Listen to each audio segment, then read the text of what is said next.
Good afternoon, guys.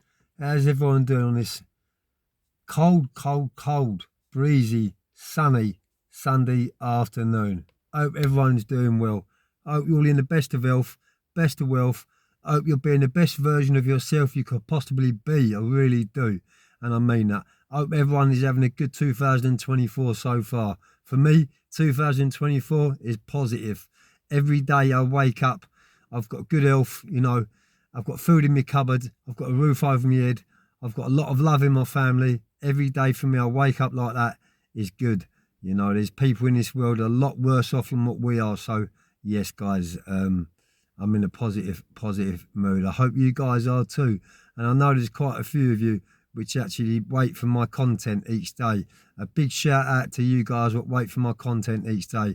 And yes, the comments underneath my videos are very positive. I'm yet to get any trolls, to be honest with you guys. I'm yet to get any negativity on my channel. I know it will come sooner or later, but at the end of the day, I haven't got none.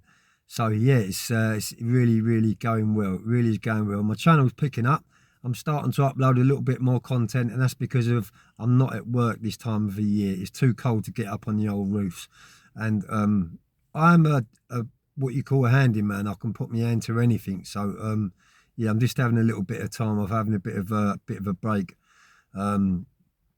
Indoors with the missus and little baby Luca, and he's doing really well. So guys, anyway, yesterday afternoon I did upload a story about Whitemore Hooch, what I made in Whitemore, and I did promise you guys that I'll be uploading another few stories about prisons, the good times what I had, really, to be honest with you, because I'm not glamorising jail in any way, shape or form, and actually it's a mug's game going to jail.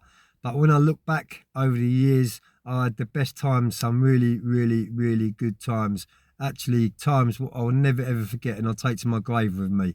So yeah, it wasn't all doom and gloom, although when you're going through it at that time, it is doom and gloom because you're away from your family, you're away from your loved ones. I'll do a video about that all together. Got a bit of phlegm on my chest actually, guys. Just want to pause this video. Bit of a smoker's bit of phlegm coming up there, guys, which I wouldn't want you guys to see, by the way. Anyway, so this afternoon I'm going to tell you a funny story, not a little one, a funny story about what happened to me in Parkhurst prison. It would have been around 99, 2000 mark. So yeah, a good while ago. But you just don't forget the funny stories, As I said to you, they stick with you forever. They stick with you for life. And this story I'm going to talk to you about is about when I was put on the cleaners. Basically, I had a right touch going into Parkhurst. I think it was A wing or C wing, one of them two wings. A few of my pals was working on the servery behind the hot plate, dishing a bit of scran up, and one of my very good pals, or no, from out on the street, Cliff from Mitcham, was a number one cleaner. So the day I landed in there was a right touch for me. Although it's a horrible jail, it's grey, it's dark, it's cold. Some nights are, freezing in there. It's a lonely place, and yeah, you're on the island, so you're away from everyone. It's very hard for visitors, your family and your loved ones to get to you. There's a lot of tension flying about in there. There's been some serious pods go through there too. But I quite like my time in Parkhurst because of wherever I go, whatever jail I went to, it was irrelevant. My family had so much love for me and still have today that they used to visit me as regularly as they could. Which was probably when I was on the island about once every 6 weeks or something like that. It was enough. It was when I got shipped out to the dispersal jails like Whitemore. Yeah, done a little bit of Long Larton, done a little bit of Full Sutton, done the circuit type of thing, the ACAT circuit. It is when I was doing that circuit, like my family couldn't really come that far because you're talking miles and miles up north, and I come from down south. You can probably hear it in my accent, by the way. I try not to talk like a Cockney, but it's just the way I was brought up, the way I was raised. where I was raised in southwest London. I actually come from a place called Tooting, and then yeah, moved from Tooting to Streatham, from Streatham to Mitcham, but I've been all over. So yeah, I've got pals all around southwest London, Brixton, Clapham Junction, Battersea, all over. And also I've lived in North London too, guys. Slipping off the story a little bit. I lived in Enfield Lock, and I had pals in Edmonton Green, all around that way, Victoria Street, Waltham Cross, Waltham Abbey, you know, right the way down to Tottenham, White Hart Lane. So yeah, I've got pals all over the place. East London, West London, lived in Kilburn. Know the Maguires, the two, Jason Maguire and his brother Eugene. I don't know how they're doing. I think one of them's passed away actually. But let's get back onto that story in Parkhurst. So as I said, the day I landed in there, my pal was on the cleaners, and the first thing he done was got me a job. Asked me if I wanted a job straight on the cleaners. So of course I want that, because I come out of a segregation unit onto the landing, and then a few days later I've got a job on the cleaners. So it was like they was letting me out of jail. It was like a kid in a sweet shop, to be totally honest with you, because as many people know what them segregation units are all about. 23.5 hour lockup, and there's no rest for the wicked. You know, you're literally banged up and caged up like a caged animal. Actually, caged animals get more freedom than I was getting.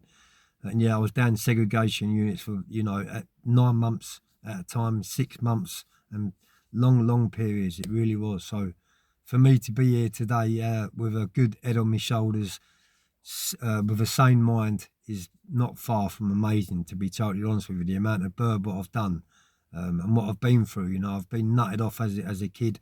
I'll do another video about that altogether.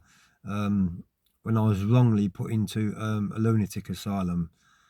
That's what that was called them days. I was 13 years of age. But anyway, going back on this story. So I'm on the cleaners, getting my feet under the table, getting nice and comfortable like you do. And I used to go into the Screws. It was like where their tea room, where they used to make their tea. And obviously they had cupboards on the wall. There's about 6 cupboards along the back wall. And they had little padlocks on, and they used to keep all their munchies, their biscuits, and they had a fridge in this little room too. So what I was doing basically, because sometimes, not all the time, but sometimes the Screws wasn't locking the cabinets on the wall. They wasn't locking them. God, I forgot what they was called. That's old age. Yeah, they wasn't locking them. I was leaving the padlock off. So I was going in there helping myself, and I was eating lovely biscuits whilst the other inmates weren't getting none. I was getting the chocolate cookies, the digestives, all the nice biscuits. And I was doing this, by the way, for probably about 3 months. And then one morning, this is really funny, one morning, well, I got so comfortable with doing this, I didn't think nothing else of it. So one morning I've gone down to clean the office, opened the cupboard on the wall, and out came a bucket of water. So basically what the Screws done this, by the way, what they did is they put a bucket of water, leant it up against the door, and then just pushed the door over so it held the bucket of water. So the minute someone opened that door, the bucket of water was going to hit them. And yeah, I got covered in water. And when I come out, there was 2 Screws waiting for me outside, and all they was doing was laughing their head off. I couldn't deny it, could I? You know, it's not like I could say, oh, I was just opening the cupboard up to clean it, because it wasn't something what I was in there to do, not cleaning cupboards, you know. But yeah, it was really funny. And then the Screw who actually done it, he pulled me to the side and he said, I knew I'd catch you, Barnett. I knew I'd catch you. They didn't sack me. We just made a bit of a laugh about it, guys. Anyway, hope you enjoy my content, and I'll be back at you shortly. Peace.